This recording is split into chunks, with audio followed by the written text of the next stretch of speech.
Assalamu alaykum to'rdoshlar. Uyg'ur erkiy qirg'inchilik uchrayotdi. Erkiy qirg'inchilik uchragan millat zimin deb chiqdi. Sizlar o'ylab beqinglar, bu zimin Uyg'urning zimini. Uyg'urning degini hisob.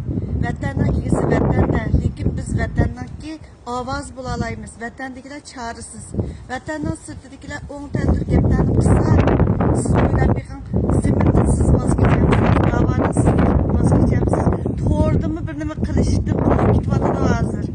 Bizning og'zimizni, ovozimizni o'chirish uchun, og'zimizni yumdirish uchun taraf-taraflarda, Twitterlarda, har xil uchur vositalarida Uyg'urni bunda qo'llamanglar, lagerning ishi bizniki. Yo'q.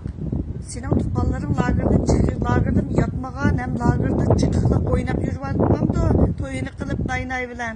Sen yana narigi lagerning ishini qilmoqchi. Turma u. Uyg'urning turayotgan ziminning o'zi turma hozir. Üstü uçuk türme.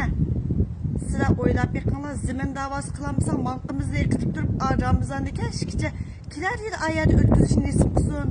Ah olsun, ko'p olsun deb tilab o'ldiramiz. Ona tili bilan hisob emas bizning vatanimiz sirtida ona tilini taraqqiy qildiramiz. Voy vatani olmoqcha, nima yo'qaydi.